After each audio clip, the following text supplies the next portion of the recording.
Welcome to the UPSC News Analysis for 18th May 2025. This deep dive is your shortcut to understanding the essential news today. That's right. We're aiming to break down those key current affairs. Explain every concept you need to know and really zero in on what's relevant for your mains exams. And importantly, keeping our discussion rooted firmly in the Indian context, keeping that accent more Indian, as you said. Absolutely. It's quite a diverse range of topics we've got lined up. It really is. Seems diverse, but you'll see the connections, I think. Yeah, definitely. We're kicking off with the Madey water dispute, that long-standing issue, plus a new CSIR report angle. Okay. Then there's a Karnataka High Court ruling on power subsidies for farmer groups. That's significant. Very. And CBSE's new sugar board initiative in schools, health-related. Right. And the drone infiltration issue on the Pakistan border, despite the ceasefire. Still happening. Seems so. We'll also look at the latest total fertility rate report findings. Yes, the NFHS data. And lion census in GER, that's ongoing now, isn't it? It is, using new tech. Then cyberbullying, the legal gaps there. A tricky area. Plus some trade friction, India's port restrictions on Bangladesh. And we'll round off with tech and environment, using AI for wind energy during monsoons. Interesting. And finally, a new MOU, DPSIT and GAPP, funding climate tech startups. So quite a stack. But like you said, they all tie into broader themes vital for the UPSC syllabus. Let's dive right into the first one, the Mahadi River dispute. Okay, this one involves Goa, Karnataka, and Maharashtra. It's particularly critical for Goa. Because the Mahade is essentially their lifeline, right? The Mandovi River, as they call it. Exactly. Central to their ecology, their drinking water. The flashpoint now is Karnataka's Kalasa Banduri project. Right, the plan to divert water from the Mahadi tributaries, Kalasa and Banduri. Yes, into the Malaprabha River. The aim is drinking water for the Hooghly-Dharwad region. And bringing science into it, we have CSRNIO, the National Institute of Oceanography. They do the studies. Based in Goa, yes. They provide the scientific input, or try to. And ultimately, interstate water disputes often land up in the Supreme Court, Article 131 or the specific act. The Interstate Water Disputes Act, 1956. That's the framework. So what's the latest development here? Well, the news is Goa's chief minister has dismissed a CSIR and IO report. Apparently, Karnataka submitted it. Oh. And this report supposedly supports Karnataka's diversion plan, saying it won't cause much ecological harm. That seems to be the gist. But the Goa CM is saying, no, this doesn't change our case before the Supreme Court. This just happened mid-May 2025. Right. And there's history here. The Madey Water Disputes Tribunal was set up way back in 2006. It gave an award in 2018 allowing Karnataka some water usage, but Goa wasn't satisfied. No, they felt it was inadequate and appealed to the Supreme Court, which is where it stands legally. And you can't forget the environmental angle. MOE FCC clearances are vital. Absolutely crucial. We're talking about the Western Ghats here, the river's source. UNESCO World Heritage Site, biodiversity hotspot, incredibly sensitive. Exactly. Any project needs rigorous EIAs, environmental impact assessments. The National Water Policy 2012 also pushes for integrated basin management, fair allocation. So let's put on our mains hat. What are the key dimensions for aspirants? Well, it perfectly illustrates the federalism tension, doesn't it? Karnataka's development needs drinking water versus Goa's ecological and water security concerns. And it throws up that question about scientific neutrality. Can state-sponsored reports be truly objective? A very valid question. The potential ecological fallout for Goa is serious to reduced river flow, biodiversity loss. Even salinity ingress, right, affecting their fresh water. Precisely. And these legal battles drag on, increasing interstate tensions, hindering cooperation. Societally, it could mean actual water shortages in places like Panaji. And environmentally, the threat to the Madey Wildlife Sanctuary and the broader Western Ghats is real. Politically, it tests center-state coordination, can become a party issue. Ethically, too, balancing development against environmental justice. So what's the way forward? How do we resolve this? It has to start with scientific transparency. Independent, comprehensive studies are needed. Judicial process needs speeding up, too, especially for environmental cases. Absolutely. And strengthening river basin authorities for consensus building. MOEFC needs to be strict with EIAs, prioritize ecology. And longer term? Karnataka probably needs to explore alternative water sources, improve water management. Diversion isn't always the only answer. Okay, quick prelims check before I move on. Key facts. States: Goa, Karnataka, Maharashtra, tributaries. Kalasa, Banduri, Goname, Mandovi, CSR on IO, based in Goa, and Western Ghats, UNESCO site, biodiversity hotspot, Got it. Got it. Okay, let's shift gears. Agriculture and power subsidies. The Karnataka High Court ruling. What's the background? Sure. Power subsidies for farming, mainly for irrigation, are common across India. We also have farmer-producer organizations, FPOs, and cooperative farmers grouping together. To improve bargaining power, access resources, that sort of thing. Exactly. And this specific case hinges on Article 14 of the Constitution. Right to equality. Equality before the law. Okay, so what did the Karnataka High Court rule? It struck down the state government's policy. They were giving power subsidies to individual farmers, but denying them to registered farmer collectives like FPOs or cooperatives. Ah, so the court said that's discriminatory. Yes, a violation of Article 14. This ruling came down mid-May 2025. What government schemes are already in place for farm power? Well, Karnataka has schemes for individuals. Nationally, you have things like DDIGJY for rural electrification and PM-KOU-SUM. That's the solar pump scheme, right? Reducing grid dependency. Correct. And there's the National FPO policy from 2020 encouraging collectives. Karnataka itself has a long history with cooperatives. Their act goes back to 1959. So thinking about Mains again, what's the significance here? It really highlights how policy design can accidentally create hurdles. Denying subsidies to collectives basically discouraged collectivization, even if that wasn't the intent. So it goes against the spirit of promoting FPOs. Exactly. The court stepping in shows a potential governance gap. Socially, it could weaken rural collective action. Economically, maybe reduce the efficiency FPOs could bring. Politically, it's court intervention in policy. Ethically, it's about fairness, access to resources. What should happen now? Policy reform, clearly. State policies need to align with the national goal of promoting FPOs. Ensure they comply with Article 14, no discrimination. Right. Maybe offer specific incentives for collectives. Using tech like DBT, smart meters could help too, make subsidy delivery more efficient, transparent. And awareness. Crucial. Farmer societies need to know their rights, the legal options open to them. Got it. Prelims pointers for this one. Article 14. Equality, FPU definition, can be companies or co-ops. PM-KOU-SUM aims for solar power in agriculture. That 30.8 GW target is often mentioned. And Karnataka's cooperative history, that 1959 act. Okay. Moving on to public health now. CBSE and sugar boards in schools. What prompted this? Growing concern, really, about type 2 diabetes in children in India. It's becoming more prevalent. And CBSE, the Central Board of Secondary Education, under the Ministry of Education, has decided to act. Yes. Health promotion in schools is getting more attention anyway. You see it in the National Education Policy 2020, the school health program. Behavioral change communication, ECC, is that the term? That's the one. Using targeted messages to nudge healthier behaviors. So the specific CBSE directive is? They've told all affiliated schools nationwide to put up sugar boards. Essentially displays explaining the negative health effects of too much sugar. This is mid-May 2025. Are other government bodies working on this too? Healthy eating in schools? Oh, yes. There's the Fit India movement from 2019, the School Health and Wellness Program under Ayushman Bharat, training teachers as health ambassadors. NEP 2020, as you mentioned, has that holistic health focus. And FSSAI, the Food Safety Authority, they have the Eat Right School campaign, trying to improve the food environment in schools. So for Mains, what are the underlying issues this CBSE move touches upon? Well, it points to a neglect of child health, linked to sugar overconsumption. It's tied to urban lifestyles, the easy availability of processed sugary foods. Junk food culture, basically. Pretty much. Then there are the implementation challenges. How do you ensure all schools actually do this effectively? Social impact is clear. Rising childhood obesity, non-communicable diseases, NCDs, later in life. Which means a huge long-term public health burden. Economically, and it shows educational bodies like CBSE taking on a public health role. Ethically, it's that balance, protecting children's health versus individual or parental choice. What more could be done? Integrating proper nutritional literacy into the curriculum seems key, not just a poster. Making school canteens healthier? Absolutely. Restricting junk food availability, getting parents involved is vital too. Workshops, communication. CBSE needs to monitor this, right? See if it's working. Yes, follow-up is essential. It needs to be part of a bigger wellness approach, not just a one-off directive. Okay. Prelims facts on this. CBSE is under the Ministry of Education. Type 2 diabetes. Lifestyle-related NCD.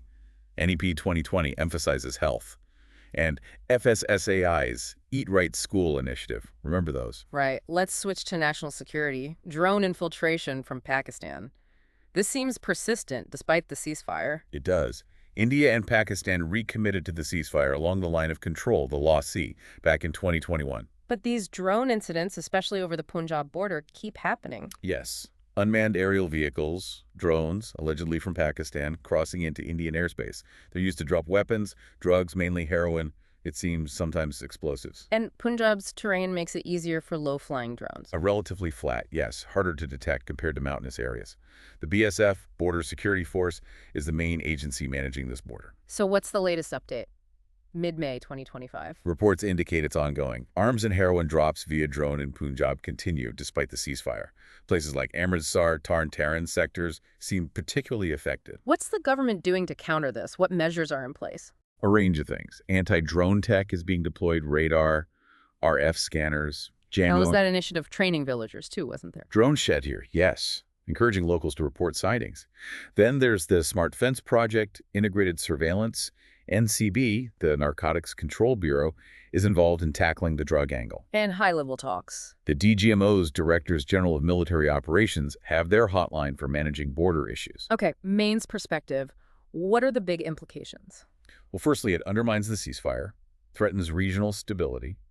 It highlights the nexus drugs funding terror. There's a tech challenge too, right? Detecting these small, low-flying drones. Definitely a gap there. And the social impact in Punjab, the drug addiction problem, especially among youth, is devastating. It's fueled by this. Security impact is obvious national internal peace, economic impact via narco-terrorism, political impact on Indo-Pak relations. All connected. It keeps the relationship tense. So what's the path forward? How can India tackle this more effectively?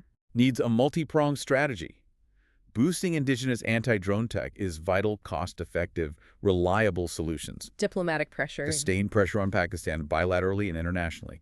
Community policing, like the Shatir scheme, needs strengthening. Better rehab programs for addicts in border areas. Essential.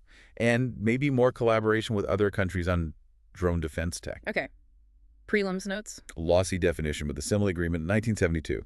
BSF is under the Ministry of Home Affairs. DGMO role in hotline talks. Yeah. And maybe you remember community schemes like Shatir Villager. Right. Let's turn to demographics now. The total fertility rate TFR report, the 2021 findings being discussed again. Okay. TFR, average number of children per woman. Replacement level is generally considered 2.1. Needed for the population to stay stable, ignoring migration. Correct. And the National Family Health Survey, NFHS, is the key data source here. Understanding TFR is crucial for discussions on demographic dividend, population stabilization. So the NFHS 5 findings for 2021, what did they show for India's TFR? Big news was India's TFR dropped to 2.0, below replacement level for the first time nationally. But huge variations across the country. Massive variations. Bihar highest at 3.0, West Bengal and Delhi lowest at 1.4. These figures were re-highlighted mid-May 2025. What government programs influence fertility trends? India's had family planning programs since 1952. More recently, Mission Parivar Vikas targets high fertility districts. Schemes like Janani Suraksha Yojana, JSY, OSHA workers. Yes, JSY for institutional birth, each as promoting family planning at the grassroots, and a big focus on female education and health, strong correlation with lower TFR. Maine's implications. What should aspirants focus on? The regional disparity is key. That north-south divide, Beimaru states versus southern states and metros. Beimaru being Bihar, Madhya Pradesh, Rajasthan, and Uttar Pradesh. Right. The fact that many states are below replacement level leads to an aging population concern, like in Kerala. Potential workforce shrinking down the line. Policy debates, too. Population control versus individual rights. Always a sensitive area. Societally, you see urban fertility dropping faster, while rural areas might still face resource pressure. Economically, long-term impacts on pensions, healthcare, maybe even immigration needs. Governance challenges and balancing policies. Ethical concerns about past coercive measures, too. Definitely. History casts a long shadow there. So the way forward policy-wise? Focus efforts on high TFR states. Girls' education, delaying marriage, better health care access. For other states, skilling the youth is crucial to actually realize the demographic dividend. Women's empowerment remains central. Absolutely. And policy needs to be data-driven. NFHS, SRS, census data are vital. Critically, avoid any coercion. Prelims takeaways. Key numbers. India's TFR 2021, 2.0, replacement rate 2.1. Know the Beimaru states. Yeah. NFHS 5 timeframe. 2019-21, no states well below replacement, like Kerala, West Bengal, Tamil Nadu, often below 1.8. Okay. Shifting to wildlife conservation, the 2025 lion census in Gir Forest. Why is this census so important? Well, the Asiatic lion is endangered, found only in the wild in India, mainly in Gir, Gujarat. So the census tracks their numbers, health, distribution. Exactly. It happens every 5 years quinquennially. Mm. It helps understand threats and plan conservation. Big change now is the move towards using more technology. Right. The 2025 census is using tech like GPS, AI, what's the software called? Simba. Smart Integrated Monitoring for Big Cats. It uses AI for real-time monitoring, identifying individual lions. And community participation involving the Maldari tribes is also key. And this is supported by Project Lion. Yes, Project Lion is the central initiative launched in 2020 for long-term conservation, habitat management, etc. What other government efforts are there? Camera traps, collars. Lots of camera traps for population estimates. GPS collars on some lions track movement help manage conflict. There's an eLion app for forest staff for data collection and patrolling. And community involvement is crucial, as we said. Okay, Maine's issues related to lion conservation. Big one is the risk of having the entire population concentrated in Gir, vulnerable to disease, disasters. Human-animal conflict is another major issue, right, as lions move out. Yes, habitat spillover leads to conflict. Genetic diversity is also limited, which poses a risk of genetic bottleneck. And the plan to move some lions to Kuno National Park in MP, that's faced delays. Significant delays. Logistical, ecological challenges. Environmentally, the lions are an indicator species for the Gir ecosystem's health. Societally, tourism brings livelihoods, but conflict creates fear. Politically, that relocation issue involves interstate dynamics. And it showcases technology and governance using digital tools for wildlife management. So priorities for the future. Diversify habitats. Getting Kuno functional for lions is critical. Strengthen tech use, maybe expand Simba. More conflict mitigation buffer zones, better fencing perhaps. Disease preparedness is vital. Transparency and data. Yes, sharing census results and strategies builds trust and support. Okay. Prelims facts on lions. Asiatic lion. Schedule 5 of WPA 1972. IUCN endangered. Gir Forest, sanctuary since 1965. Simba, AI monitoring software, Project Lion. Launched 2020 by MOE-FCC. Kuno MP, also known for cheetah reintroduction. Got it. Now let's tackle cyberbullying. Seems there are still legal gaps in India. Can you unpack this? Sure. Cyberbullying, online harassment, stalking, doxing, trolling, it's a serious and growing issue. Our main law is the IT Act 2000. Sections like 66E on privacy, 67 on obscenity are relevant. Section 66A was struck down. And the new Bharatiya Nyaya Sanhita, BNS, does it help? It updates the penal code, but doesn't seem to have specific, strong provisions against the persistent nature of cyberbullying, which is often the core problem.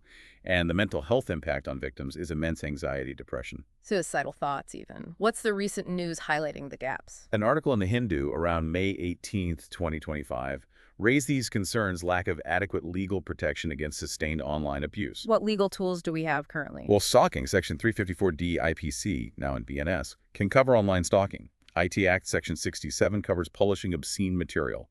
POCSO Act covers online child abuse. And reporting mechanism. There's the Cybercrime Reporting Portal, cybercrime.gov.in, the helpline, 1930. Women's safety programs under the Nirbhaya Fund also touch on digital safety. So the main shortcomings are? Lack of a specific law defining and penalizing persistent cyberbullying. Slow judicial processes.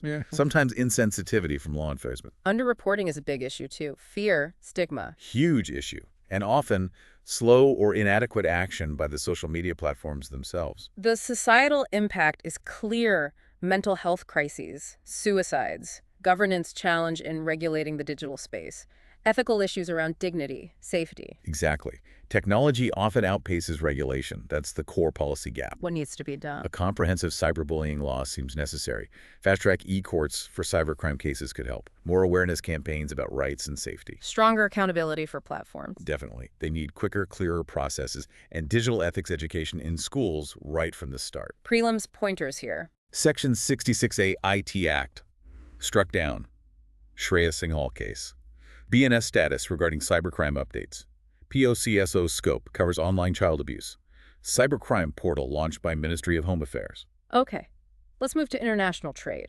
India imposing port restrictions on Bangladesh. What's the story? India and Bangladesh have strong trade ties. Bangladesh is our biggest trade partner in South Asia. Trade happens via land routes and seaports. And port restrictions are basically non-tariff barriers, ways to control trade flow. Correct.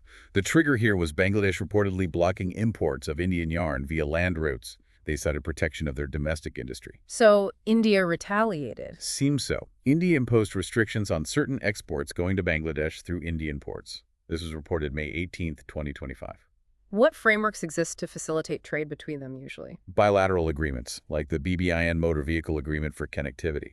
The protocol on inland water transit and trade is important for using waterways, rail, road. India's Sagarmala project for port modernization helps too. Yes, lots of efforts for trade facilitation. But sometimes, these disputes arise over trade imbalances or protectionist measures. Okay, main implications. It's that classic tension. Protectionism versus free trade principles. It hits the informal sector and border traders hard. Potential strain on diplomatic ties, even though they're generally good. Yes. And the underlying issue of the trade imbalance. India exports much more to Bangladesh than it imports. Might be a factor. Economic impact. Disruption in sectors like textiles, logistics, price rises. Possible. IR impact, obviously. Affects border state economies in West Bengal, Assam, Tripura. Governance challenges needing better trade conflict resolution mechanisms. So the constructive way forward. Dialogue is key. High-level talks to de-escalate. Both sides could look at diversifying trade, using regional platforms like SAFTA, BIMSTEC to resolve barriers transparently. Strengthening logistics, maybe promoting serial routes more? Good point. Create more options, reduce reliance on specific routes, and advocating for rules-based trade, WTO principles. Prelims facts. BBIN agreement aims. DGFT role in India's trade policy. Protocol routes definition, inland water. Significance of yarn in the textile trade between the two. Right. Now, blending environment and tech. Monsoon and wind energy potential. Interesting one. The monsoon isn't just for agriculture. It drives significant wind, especially along coasts, which is great for wind power. India's fourth globally in installed wind capacity, remember? And now AI and better weather models are being used to optimize it. Exactly. High-resolution models, AI helping to forecast monsoon-driven wind power more accurately. This allows better grid integration for this variable source. So the latest news is just that this adoption is increasing. Yes, reports around mid-May 2025 highlighted the growing use of AI and advanced data to enhance wind power generation during monsoon, improving forecast accuracy. What government initiatives support wind energy generally? Several. The National Wind-Solar Hybrid Policy, 2018.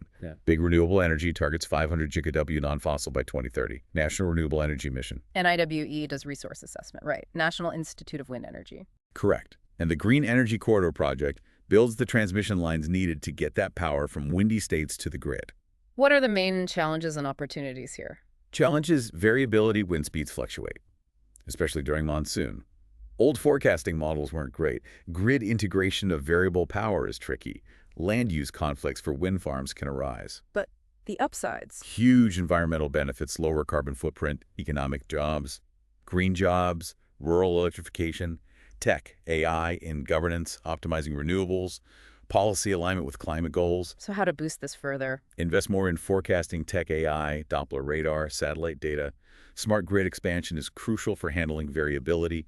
Promote more hybrid wind-solar parks, more R&D funding. International collaboration could help too. Definitely. Prelims notes on wind. India's wind capacity ranking, 4th in approximate installed amount. Top wind states like Tamil Nadu, Gujarat, Karnataka. NIWE location, Chennai. Green energy corridor purpose, grid integration for renewables. Okay, last topic, funding for climate tech startups. The DPIIT-GAPPMU. Tell us about the players. Okay. DPIIT, Department for Promotion of Industry and Internal Trade under Ministry of Commerce. They spearhead Startup India. And GEPP. Global Energy Alliance for People and Planet. A philanthropic alliance, think Rockefeller Foundation, IKEA Foundation, Bezos Earth Fund, focused on clean energy transition in developing countries. And the Entice Challenge. That's a specific startup competition run by them, focused on climate tech and clean energy solutions, offering funding, mentorship. So the MOU is about? DPIT and GPOP sign an OU, announced May 18, 2025, to provide funding up to $500,000 via the Entice Challenge. is to boost green innovation from Indian startups. How does this fit into broader government efforts? Fits perfectly. Aligns with Startup India, launched 2016, with Mission Innovation 2.0 Global Clean Energy R&D, with the National Action Plan on Climate Change NATCC goals. And climate finance mechanisms like IREDA, green bonds. Yes, it complements those efforts by focusing on early-stage funding. Institutions like IREDA SIDB also have roles in financing green projects and startups. Main implications of this MOMI. Directly tackles the funding gap for early-stage climate tech. Helps scale innovative solutions. Could potentially streamline policy support. Environmentally supports net zero goals. Economically fosters green entrepreneurship, jobs, strengthens India's innovation ecosystem. Governance-wise, it reinforces India's climate leadership role.